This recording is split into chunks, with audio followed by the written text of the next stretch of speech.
What's happening, everybody? Episode number 38 of Unkillable, otherwise known as the absolute most miserable podcast known to man. Um, listen, I'll get into a couple of things about the game in a second, but I'm at a very unique point with my Jet fandom. I honestly no longer give a shit. I don't care anymore. I truly don't care. I've said often that I think one of the most dangerous, not one of, I think the most dangerous human emotion is apathy. Think about that.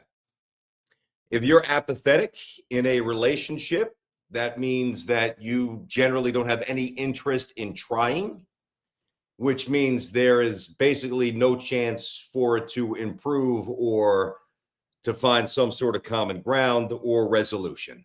That's what it means to be apathetic,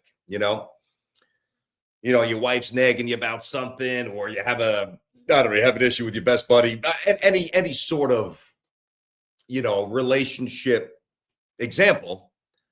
And rather than digging down deep and trying to, hey, self-reflect, maybe that's my fault. Maybe I was a little quick to judge. Maybe I was short-tempered. Maybe I misread what you meant, whatever it might be. If you don't have the if you don't have the will to try to fix it, it's over. It's over, right?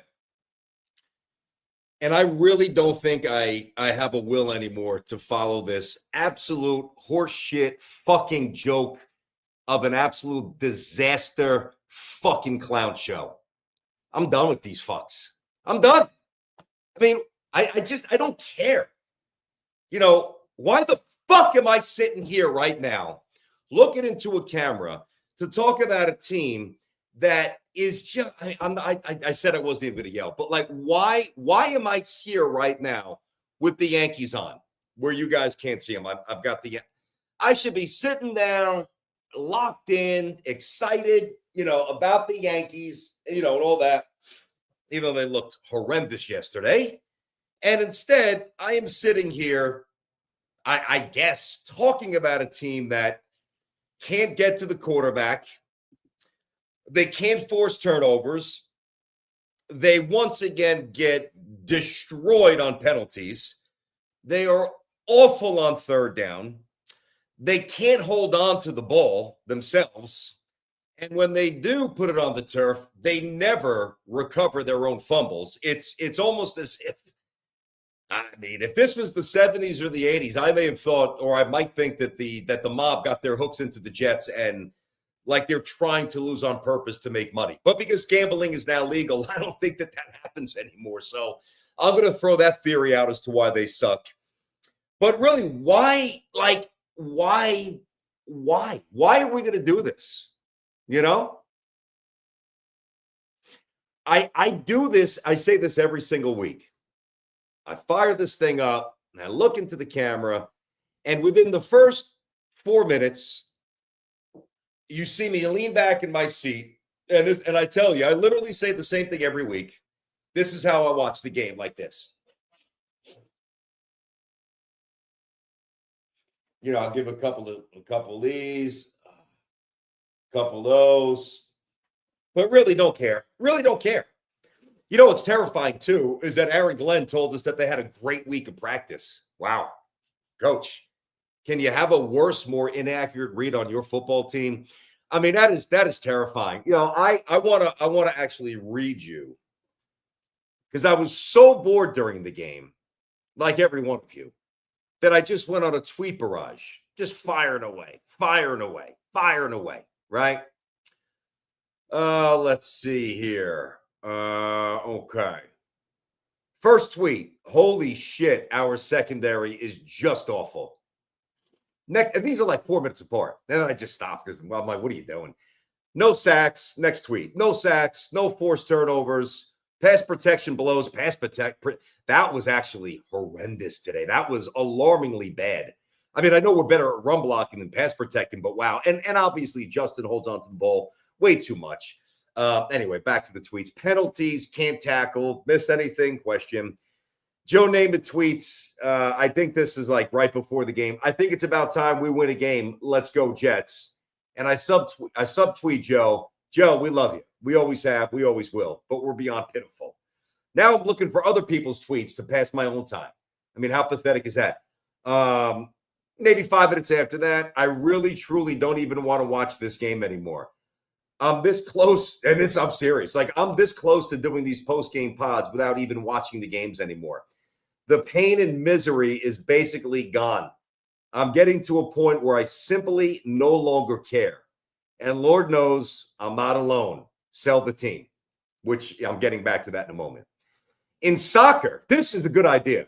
In soccer, and I'm not a big soccer guy, unless my kids are playing, and even then I get a little bored, unlike all the other sports they play. But even soccer, I'm like, all right, is it almost over? In soccer, you get relegated. In the NFL, when you're this miserable, you should lose the ability to be seen on TV. All right. That would be great. Like, and I don't even know what. Come on, Free, get that down. Base hit. I'm not even sure what division it is. Europe. I don't know. I really don't know anything about soccer. But there are certain ones when you don't achieve a certain threshold, you get relegated, which means I guess you go to a different division, you drop down, and then you have to earn your way back. I'm dead fucking serious. Like, when you're this bad, you should not be on television. Nobody should have to see this. Nobody should be subjected to this. Then poor Joe Namath tweets again. And this makes no. Joe, I know you're trying. I'm not picking on you, Joe. I love you. Joe tweets, the best thing I've seen so far, he's asking a question. Our loyal Jets fans supporting the team at MetLife today. Exclamation. Joe, there's 40,000 Cowboy fans, dude. What are you talking about? Much like there were 40,000 Steeler fans in week 1. Now it's a little different because the Jets opened the season 0-4, and it did bother me, even though, you know, I understand if you have a chance to make some money back for what this team's done for you, which is nothing. I'm not going to begrudge you for doing that, even if you put them in the hands of the opposition. But I was disappointed that there were 40,000 Steeler fans there for Aaron Glenn's first game. That did disappoint me. I can't lie to you about that. All right, it's a high chopper. It's a tough play. Oh, God, base hit. First and second, Toronto. This better not be one of those days. That's really nobody's fault. Now it's like a little banger off the turf, and Jazz tried to come in, maybe off the second bounce, couldn't barehand it. Even if he gets it, I think Vlad's going to beat that. First and second, one out here. Let me see that again. All right. Runner's not in motion. One hop. Oh, that's a massive rocket to the moon. 2 hop, as I said. Jazz. Yeah, all right. It had some spin on it. Yanks are in trouble. God, I'll let you know what's going on. Then the next tweet, I said, leave Luke Weaver in Toronto and leave the Jets in London next week. All right. Then I'll let you know that, again, for some idiotic reason, I'm going to go live at zeros here on YouTube. And then I just wrote, Gardner sucks, waste of money. And then I wrote, sell the team, comma, at Woody Johnson 4. And isn't that really what it comes down to, guys? I mean, really, we can sit here. Although I could really challenge that statement. I'm going to invoke the Knicks here for a moment. So James Dolan's the same owner, right? And think about turn that play. Jazz taking step on himself, plenty of time, over to 1, bang, double play. Yankees out of it, no runs. All right. So 03, 04, obviously Larry Brown, and then you move into just more of a mess, and then you move into and then it was pretty good with Woodson, but then most of the century outside of 4 years, maybe 5, has been an absolute unmitigated disaster. Constant losing, constant turnover, coaches, GMs, failed draft picks, all that stuff, right? And the Knicks are now one of the top 2-3 defenders, not defenders, but, top 2 or 3 contenders there. My brain scrambled from this team. Contenders, obviously, to win the championship. And it's not like James Dolan changed his approach. He happened to finally stumble upon the right person in Leon Rose, and he let him cook, and he let him do his job. And he had all these assets and made all these trades and acquired all this draft capital, held on to it, hired a coach in Tom Thibodeau that was able to stabilize and bring some pride back to the program, play some defense, overachieve, take somebody like Randall, who you were never going to win a championship with as your top player, but certainly played hard, had a motor, was good, I'd say a second-tier NBA player, not that top-tier superstar. And like the Knicks were elevated by playing with passion and purpose and with character, right? And then, you get Brunson, you get what you get. You get to what I believe is their ceiling with Tom Thibodeau. And I believe, no disrespect, they rightly fired him. Now, I say all that because it's not like James Dolan changed at all. He didn't change one bit. Like the Knicks media policy is still ridiculous. They still don't talk to anybody. The Garden is still this very odd place. Like if you have enemies, if you're an enemy of the Garden, unfortunately, it seems that you're an enemy for life. He didn't change anything, James Dolan. He just finally, after, 10, 12, 15 tries, coaches, GMs, finally got somebody good, let him do his job, stayed out of the way like he does with the Rangers. And here we are with the Knicks. They should be very, very, very good this year. So, I just say that because as much as I want Woody Johnson to sell the team, you could make the case that if Woody would have said to whether it's Jim Harbaugh, somebody like that, a couple of years ago, hey, here's the keys, autonomy, full power. I'm out of your way. Here's the checkbook. Do what you got to do. Hire who you want, fire who you want, trade who you want, cut who you want, draft who you want. Like if that would have actually happened, even though Woody is an awful, useless, losing owner, I promise you the Jets wouldn't be 0-5 and a laughing stock. If it wasn't for Tennessee, the Jets would by far be the worst team in football. Although, ironically, Pete Carroll, who is historically a really good coach as well, his Raiders team looks like they are comparably bad. Okay, but the point is, like, they're just obtuse. I don't even retweet them anymore. But there were points. And I know they've got a job to do their social media team. So I'm not getting on the young, the young kids coming up, trying to get their hustle on and trying to make a mark. I'm really not. I appreciate that. I respect that. But like some of the things even that they tweet, it's just idiotic. Like read the room, like you're down by 3 touchdowns. Brees breaking ankles in the open field. Oh, okay. Wow. Amazing. Did you tweet that Brees can't hold on to the fucking football anymore? Did you tweet that? What else really? Oh, this one is always an interesting one. Black on black unis. We're cooking green helmets, white shirt, green pants with the fire emoji. No one cares, dude. Nobody. It doesn't matter what you wear. You suck. And I am now honestly of the mindset that you will always suck. And I really, truly just don't care. I don't care. I don't even know. Does my daughter have a soccer game next Sunday? Because football for my son, I'm just checking Game Changer, Team Snap, all the stuff.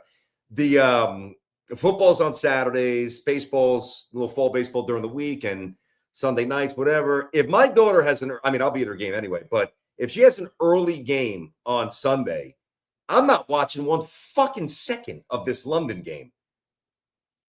She's got to buy. Of course she's got to buy. Yeah. So I don't even get out with the soccer.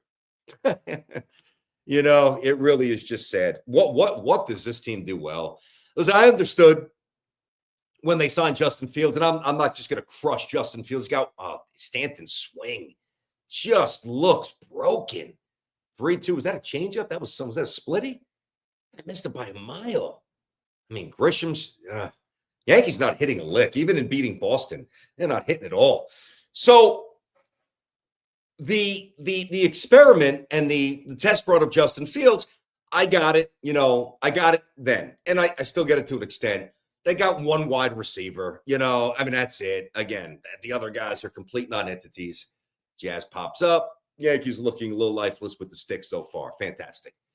So they don't really have a lot of weapons on offense in terms of guys that are going to win one-on-one. So I thought it made sense to go out there, get an athlete who is an elite runner, had shown, and I talked about this on previous pods, had shown incremental progress as a passer. And I mean incremental, 62 to 64 to 66, like at least in the somewhat passable territory.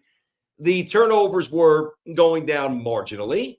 And I'm like, okay, it's worth it. You didn't give him a lot of years. You didn't give him a ton of money, $20-something million. They can get out of it next year if they have to or if they want to.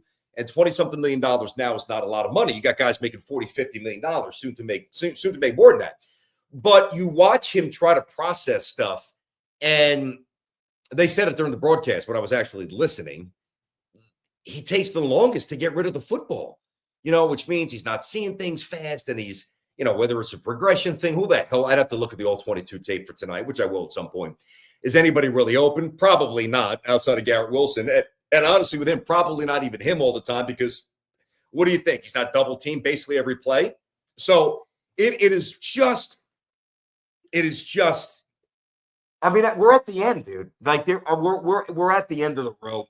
You just reach a point where it's really hard to care about something that just doesn't give you anything in return. Good swing, McMahon. Sit. Right at him, line drive. Good swing, though. They don't give you anything. They give you, they give you all negative stuff. They drain you of money. They drain you of will. They drain you of passion. They drain you of focus. They drain you of sleep, because especially after a night game when they always lose, you can't go to sleep. They drain you. They just suck the life out of you. And I am actually at the point, I really don't even care anymore. And I think if you followed me I remember even saying this like before I got married and had kids. And then when you change kids, when you do have kids, things change a little bit because your mindset, you just mature. But I remember like early days on the radio saying, when I have kids, they're going to be Jets fans and Yankees and Knicks and St. John's, and that's it. And they have no options. And no matter what, that's what they're going to root for. And for the most part, that's the deal. I mean, Yankees, of course, St. John's, of course, Knicks, of course, and Jets for my son. My daughter's like with mommy for Dallas, which is fine.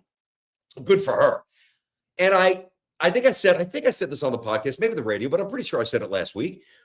Right before Justin Fields had that 46-yard, 42-yard touchdown run, he looked at me and he said, "Dad, can we just root for somebody else?" Literally the play before he ran there. And I said, "Come on, that's not how we're built." But you know what? I'm also not built for this anymore. I just really don't have the bandwidth to care about this team. Just why would you? Why would you care about this team? I really don't know anymore. I don't know what the answer is. I really wish I did. Let's see some of these comments. These should be funny today. Let's go to the comments here. The first one, I saw Rex's name. Now, the problem with this is because they come in fast, all right? So when I'm reading something, they kind of change. So a lot of times I have to take a piece of what you write and then try to, connect it or extrapolate what you mean. Joe Beningo still cares. He does. God bless Joe. God bless Joe. Honestly, you're right. Joe does care. Joe does care. But I'm pretty sure that, like, when Joe was my age, I know his daughter's older, much older than mine. I mean, my son's 10, my daughter's 9. I think his daughters are, I think they're in their 30s, maybe 40s. I don't think Joe was maybe I'm wrong. I don't think Joe was at a field every Saturday or Sunday, watching sports and watching your kids, play everything. By no means is that a knock at Joe. Please, if anybody interprets it that way, it's not even close to being like that. I'm just giving you my reality. Like, my reality is there's always going to be a shift in your life where things that really matter to you, it kind of changes a little bit. And really, one of the first things that happens is golf, like things like that. Like, I used to play a ton of golf, 30 times a year, every Saturday, every Sunday, during the week, just go on trips, play all the time, right? Because I had to answer to one person myself. And then obviously, you have kids, and if you love watching them play sports, you don't want to play golf. You want to go and watch them do their thing. So even though I still get out, I don't know, 10 times a year, and I'm horrendous, whatever, I just go out to have fun now. So that dissipated. There's a rocket down the line. All right, let's see what kind of arm Judge has. In the corner. Now Jesus, that's going to be a triple. Judge just misplayed that. That's got to be a triple. That's a triple. Oh, this is going to be one of those fucking days. I could feel it. I can feel it already. So that was a liner off of Freed. Varsho, lefty, smashed it down the line. Initially, I thought Judge would cut it off. Here's the replay. Looks to be some sort of a little sweep or maybe a slider. And he didn't cut it off. So I thought he was going to. So I'm like, I want to see where the arm is, maybe for a play at second. But then it actually hit the corner of the wall, and it ricocheted right over his glove and then went to the wall by the foul pole, and a stand-up triple. And there's a pop-up to deep left, and there's a fucking home run. Here we go. You're gonna.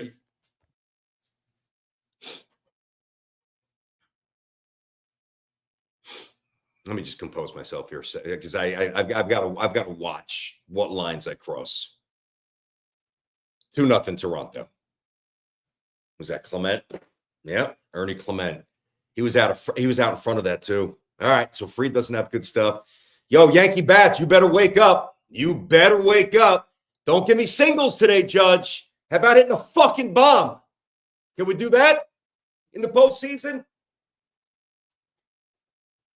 So,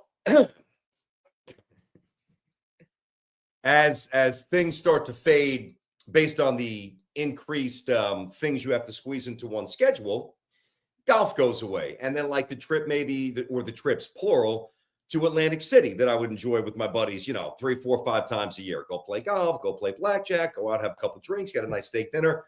Don't do that as much anymore, right? And then obviously, I'm a family guy, so I'm not out during the week drinking. I'm not out during the weekend drinking. If anything, maybe I'm in my backyard, the fire pit, a couple of buddies come over, sit out there with my wife, whatever it might be. Maybe once a weekend for a couple of hours to unwind. I'm home. I'm present, right? So all those things that I used to like that were paramount. Yeah, he was really out in front of that. That's a good piece of hitting. Wow. Kept his hands back nice. You got to give credit on that. He was fooled. So all the things that were centrally, on my mind and paramount to my free time, but the Jets should not be on that list is my point after that twisting road of finally getting to my point because of the Yankee interference here. Like that should not be on the list of things that I'm willing or contemplating giving up. But here we are. Like, I don't know what they do well. Like the scary part, like, all right. And again, I'm not going to just harpoon Fields, doesn't have a lot around him and ultimately not going to be the guy, but at least he's average and he's better than Zach and he's better than some other schlets we've had over the years, but he's not going to be the guy. We know this, right? So they got to obviously retool the offense. Garrett's the only. I'd let Brees. I would have traded Brees this offseason. I tweeted that. Like, you're not going to give him big money, So if you want to trade Brees, trade him. Who cares? What I don't understand is how swiftly and how demonstrably the defense has eroded. What the hell has happened to the defense? Now, I know they look different when Jermaine Johnson's not out there, but geez, Jermaine Johnson's not J.J. Watt. I mean, it shouldn't change that much. And everybody tells me, here we go. I'm probably saying something that completely contradicts the numbers. All right, shallow pop out to left. Going to the top 3, Yanks down 2-zip. But because I know he and I do check this stuff. The analytics, the metrics. I know oftentimes Quentin Williams' PFF is good. I know that. But what does he do? Like, I don't see him really do anything. I don't really see him get a lot of sacks. I don't see him I know he's a man that commands double teams. I get the value there. All right, football 101. If you got a beast in the middle who's getting, 2 guys for the most part, theoretically, that should open up another lane for somebody to do their job and make it easier. It doesn't, but it should. So I know that he's got more value than I'm professing right now. I know he's really good. But like people talk about Quentin Williams like he's in the middle of, forced fumbles and strip sacks, every single week. I never see it. Never see it. Never see it. Ever. So, and don't even get me going on Sauce. Pardon me, on Gardner. Gardner. Yeah, let's give him all that money. Yeah, I know. I know. Yeah. Your PFF's fine, I'm sure. Okay, wow. Yeah, I know. Oh, I know. Pickens was hand fighting with you as well. I know. How about you hand fight a little bit more aggressively? How about a little bit more stronger? How about when the hand fighting's done and the play is there to be made, how about you knock the ball down instead of getting burned for a touchdown? How about that, Gardner? Can you do that? You can't do that. No, you can't. We know you can't tackle because you weigh about 173 freaking pounds. Can you make a play? I mean, this is year 4. This fucking guy never picks the ball off. It is unbelievable. What a waste of money Gardner is. Garrett's the man. Nothing but love and respect for Garrett Wilson. Stud. I mean, now we get some stuff on Muji. What else? This uncensored BT is bleeping awesome. What do you want me to tell you?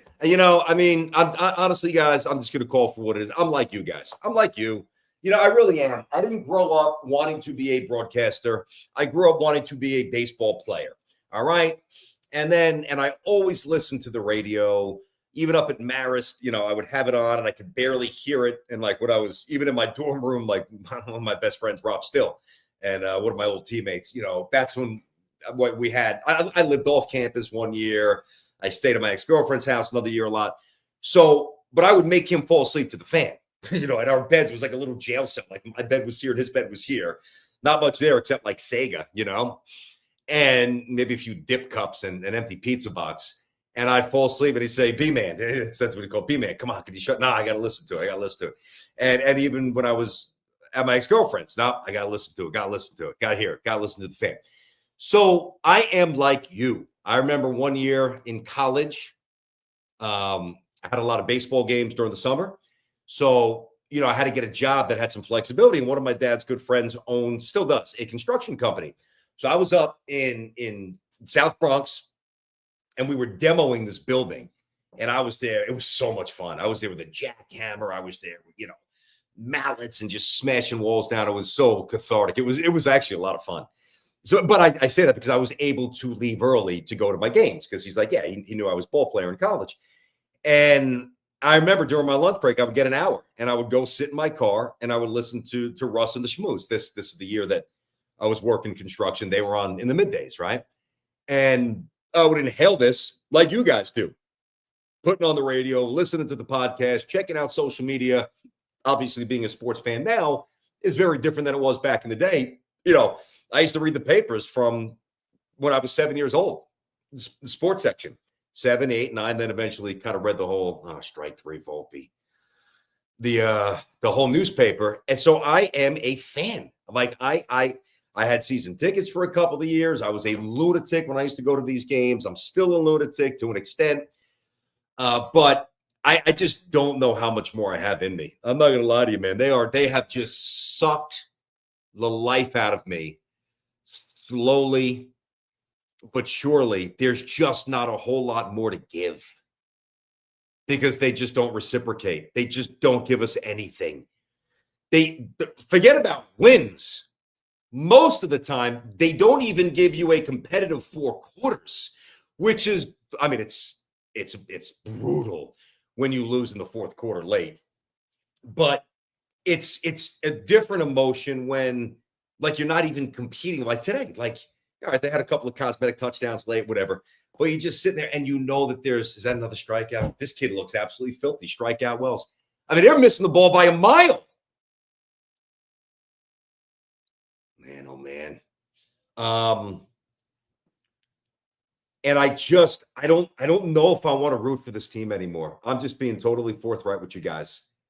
Like to the point where I'm just saying, pack up the podcast and just do my usual stuff on WFAN. Because I'm sitting here now, it's almost a little bit too warm, but I got a hoodie because my house has air conditioning. It's actually cold in my house. But this light is hot, so whatever. I'm getting hit from every direction here. Oh, God. I sit in my house on these 75, 80, 85 degree days, and I don't know why I do it. And I go through the same routine, was at my daughter's game today, soccer, which was fun. Tough game, tie. She actually had a good look at a game-winning goal. Goalie made a great save. Got to give her credit, the other goalie. But they were up 1-0, and the other team scored late. So, tough loss. My wife coaches, so I just sit there in my chair, spit seeds, and watch. And then she takes the kids home, and I always go and I get the sandwiches. My kids want eggs on a roll, whatever. I'll get the whole routine. I'll get, the salt and vinegar chips. Today I had the roast beef extra thin, the extra mozzarella, a little mayo, even a little trace of pesto today. My wife had ham and mutts, whatever. You get the root beer, you get the rice balls, get all the shit that I get. Come in, time it out perfect, walk in the door, it's 12:40. All right, here we go. Fantasy team's in check. We're all set. All right, by the way, that's one thing that's working out well. My fantasy team, finally. I've been terrible the last couple of years at that, too. I don't even care about fantasy football the way that I used to because the Jets have even sucked the life out of that. So the sandwiches are spread out. It's supposed to be a fun day in the house. My wife's a Dallas fan. My daughter's a Dallas fan. My son's a Jet guy. I'm a Jet guy. House divided. My wife puts on a little Facebook post, house divided. Within Lord knows how long, I'm like, this sucks. My son busts out his iPad. Another strikeout. This is, this fucking kid's looking like Schlittler from the other night. Every time I look at it, strikeout. Wells, strikeout. Volpe, strikeout. Stanton, strikeout. Grisham, strikeout twice. He's got to have 6 punch-outs. Wow. And they're going down quick. Ugh. Hey, do me a favor for 1 sec, all right? Where's my guy, Evan? Did he die? Did the Jets kill him? He's still alive. He's still alive. There he is. Do me a favor. I'm going to try to read some of these comments. Can you just, I can do it, but I want to be able to do this at the same time. Yeah. You just look up the Jets records, Jets history. And I want, when you find them, just pop back in if you can. And just go in descending order. So start with this year, 0-5, 24, 23. I just want to, even though I know them, I just want to hear the records again for this. Okay. I want to hear it again. Just see if it resonates, if it's going to hit me any differently, even though I know this rotely. Just hammer them back in when you find them, okay? Okay, we'll do. Yeah, just jump in. You didn't have to. Just jump in when you're ready. It's all good. All right. Why can't the Yankees? I'm not going to get into the Yankees on the Jet Pod, even though I'm watching them, but I'm not going to start reading the all right. Next Dodgers, Mets. It's I may as well just turn this into a New York sportscast, honestly. It'd be more fun. America's team, the Dallas Cowboys, killed Unkillable. Get a grip, Dallas. What in the world has Dallas done? Like, that's your flex? That you beat the shit Jets? That's your flex? You haven't. Here's what I would recommend to that Cowboys fan. I'm not going to quite recommend it this harshly to my wife because, well, she's my wife, but I could say this to that guy or gal. Go on Netflix. I think it was Netflix. Watch the 8 episodes of America's Team, right? Go relive past glory. And while maybe while you're doing that, maybe I could go and watch the 96 Yankees World Series tape again that I got for VHS Christmas gift from my mom back in 96, because it's the same thing. You want to keep living in the past? Go for it. America's team, my ass. You know how many teams I can name that are beyond America's team? First of all, you go with the Buffalo Bills. I would even submit, when Lamar's healthy, the Ravens, the Niners, Seattle a couple of years ago. Obviously, the Eagles, who are defending champions. In your own division, you're not even the fucking team. The Steelers, who make the playoffs every year. They don't win either, but maybe that's not the best example, but you know what I mean. The Chiefs, who have one of the best quarterbacks of all time, and I like Dak. Dak is good. I've got a lot of respect, profound respect for Dak Prescott. He's a winner. He is tough. I think he's a great guy in terms of character, but it's the rest of the circus that you guys can't get a grip on. America's team. Get the hell out of here. All right, let's see here. Now we're going to get people ragging on the Cowboys fans. I'm going to stop there, but Giants fan here, same boat mostly for 10 years. I hear you, but at least you got 4 Lombardis. I know. Now, that's interesting because like the Giant Yankee, Jet Met thing, it's interesting. Now, the Yankees are always good. Whether or not they're going to be good enough to get past Toronto, we'll see. But they haven't won since 2009. All right, so I'm a Yankee fan, and like it's old. Like, you got to win a championship. You got to pop through and punctuate and win at some point here. Again, my father-in-law always says you can't always dump yesterday's resume on the table because it means nothing today. And it's a great expression. Military man. It's a great expression. What you did yesterday, who cares? What does Tony Soprano say? One of my favorite lines from him in The Sopranos. And I've said this before. The lowest form of human communication begins with, does anybody know? Anybody want to jump in on the comments? The lowest form of human communication begins with, I'm going to say it, remember when. Oh, remember when Dallas did this with Michael Irvin? Oh, remember when we had Troy Aikman? Oh, remember when the Yankees won the World Series in 2009? Yeah, we remember. Great. What is it doing today? Nothing. All right, speaking of the Yankees, I didn't even tweet this out, but I'll let you guys know. Tomorrow, A-Rod's going to join me and Sal at 1 p.m. on The Fan. Going to be awesome. So we locked that up. I had a chance to have lunch with Alex about 2 months ago, and yeah, he's locked in. He'll just text during Yankee games like he is a baseball savant. He's a pretty good texter too. Like he'll just text out of nowhere, like about a pitch sequence. He's dialed in. So I said, "Hey, you got to come on the show, me and Sal." He said, "I will." So this was 2 months ago, and I asked him to get a month ago. He said, "Once we get to October, I'll come on." And so he's coming on tomorrow, 1:00 with me and Sal. It's gonna be a lot of fun. Yeah, but remember when Dallas this, nobody cares, Yankees that, all nine, whatever. But the Giants, which is comparable to the Yankees, and I understand it. So from your perspective as a Giant fan, your level of tolerance for what they give you now and have really for a while outside of 2022, was that the good year when they beat the Vikings, 2022? Yeah, I think, 2022. I mean, it's you're basically the Jets, but if you're old enough, and I would imagine everybody's old enough to have seen at least the last two, and if you're really old enough, well, then you saw all four. I've seen none. Now, I know, again, that almost contradicts the resume thing. No, it doesn't, but it gives you at least a baseline base hit. Fried does not have his good stuff today. That's a 97 mile per hour laser up the middle. Yanks are in fucking trouble here. Yankees are in deep trouble. First and third, one out. And Guerrero just split that right up the middle. Oh, boy. Of all the days you do not want a bullpen game, this is the day. And I'm serious. Leave Luke Weaver at the border. I mean, anyway, dude. All right, F, go ahead. What do you have on these beautiful, glorious records? Let's hit it. All right, so 0-5, obviously, this year. Last year, 5-12. Okay. The year before that, 2023, 7-10. 2022, 7-10. 2021, 4-13. Yep. 2020, 2-14. 2019, 7-9. 2018, 4-12. 2017, 5-11. 2016, 5-11. 2015, 10-6. That's a year. And even when they win 10, they still don't get to the playoffs. Why? Because they shit the bed last week up in Buffalo when Fitzpatrick played like ass. Yeah, literally.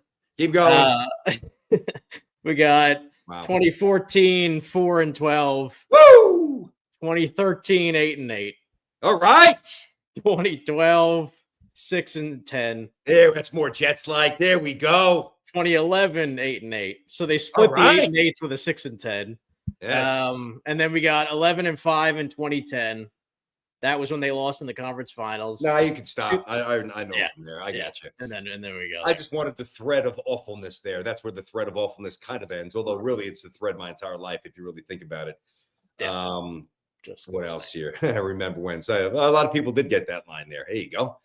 Coatside, it's funny. Coatside era was more fun than this. Somebody just tweeted or messaged. I mean, maybe it's easy. It wasn't fun in real time going 1-15 and 3-13 and then 1-15. But I feel like that Jets team had more talent. And am I just being a prisoner of the moment? I mean, at least then you had Mo Lewis, you had Marvin Jones, you had Corbett, you had Morrell before you had, then you had Curtis, but you had Morrell, who's a good running back. You had Keyshawn, first pick in 96. You had at least a good blocking tight end in Kyle Brady. That's going to be a run. Oh, God. 3-0. Little four-hopper, soft topper to first base. Rice fields it over to Fried covering. 2 out. 3-0 Toronto. Man on second. Who else was on that 90? Aaron Glenn was on that team, obviously. So, I don't know. Trust me, it was not fun winning 4 games in 2 years. But, yeah, I don't know. Maybe because it's been so strung together for so long that it just seems worse now. Or maybe it just is worse. I don't know. Like, the longer you go without showing any sort of improvement, the more frustrating it gets. Like, I mentioned before about how priorities change as you get older, like playing golf, right? Think about if you're, 100. Oh, God. Base hit, double down the line. That might be who's running? That's double. I don't know if Rice could have knocked that down. That was hit pretty hard. They're smoking him. They are absolutely smoking him. 4-0, man on second. Yankees getting drilled.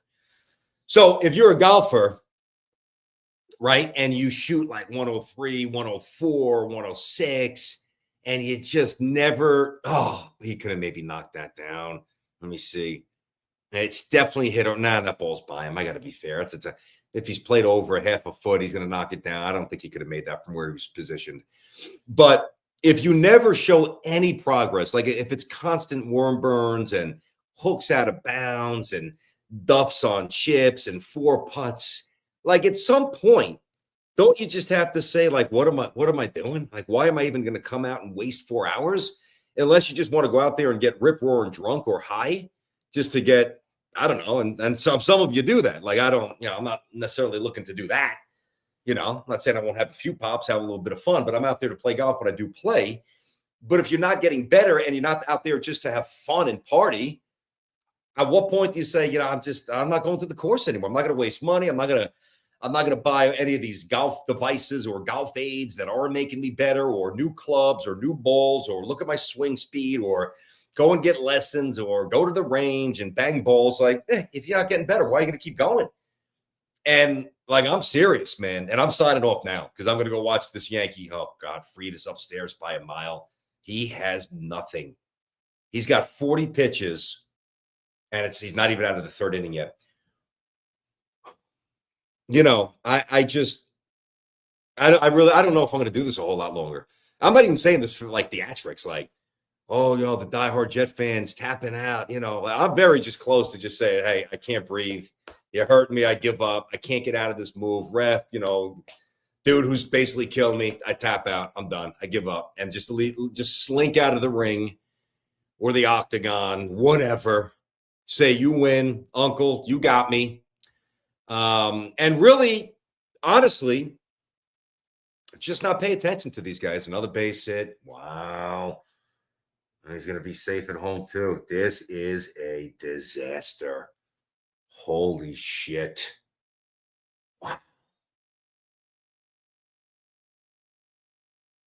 Wow. It's 5-0. And I know that invariably somebody will say, well, what are you going to do when the Jets get good, if and when they ever get good? Well, that's why I wouldn't root for another team, because I just that is against, that counter to who I am. I could never do that, ever. Although at this point, really, because he's 10, if my son wanted to, I wouldn't care. I wouldn't stop him. I really wouldn't. So as long as you don't adopt another team, I don't think you're conflicted. Like, if and when the Jets ever find their way out of this hellhole to nowhere, and they find a quarterback and he's a stud and they win 12, 13 games, fuck it. I'll jump back in. All right, yeah, whatever. Call me Johnny come lately. Call me, you quit. You don't deserve to come back. Call me whatever you want. I don't really care. But this weekly nonsense is just, it's there's really nowhere else to go. And maybe it's a little different with Aaron Glenn, more so than like Gase and Salah, because he's one of ours and he was so good a player. And his demeanor at the press conference, we're not the same old Jets. His words were, hey, we're the New York Jets and we're built for this shit. That's what Aaron Glenn told us. Yeah. Looking good, But those words resonated with me. So I watched Aaron for his first game out of A&M. And he was a baller, scrappy, really good.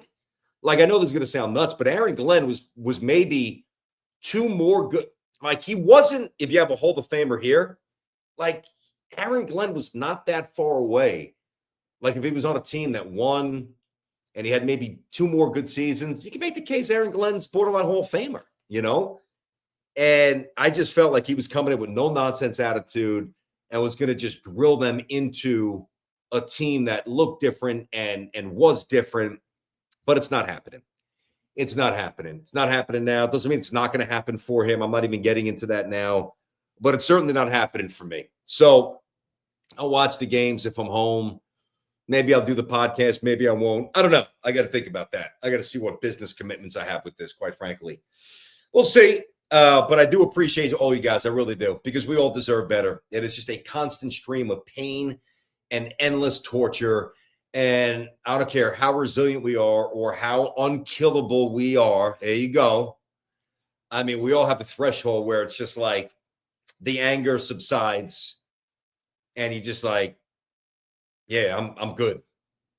I'm good. I don't really need these guys anymore in my Sunday. So I'll still get the roast beef, still bet some games, still, punching the fantasy lineup, still do my job with the Jets and the Giants. But I don't know. I got to see what I'm going to do here. So if I'm out, buddy, I am out. I am out, man. I am checking out today. I'll catch you guys tomorrow on the Fan for sure. Don't forget, 1 p.m. We got A-Rod coming up on our show with me and Sal. And 0-5. 0-5. Just let that one sit in. I know you already have. So I didn't really read a lot of comments. I appreciate you guys chiming in. I will see them after.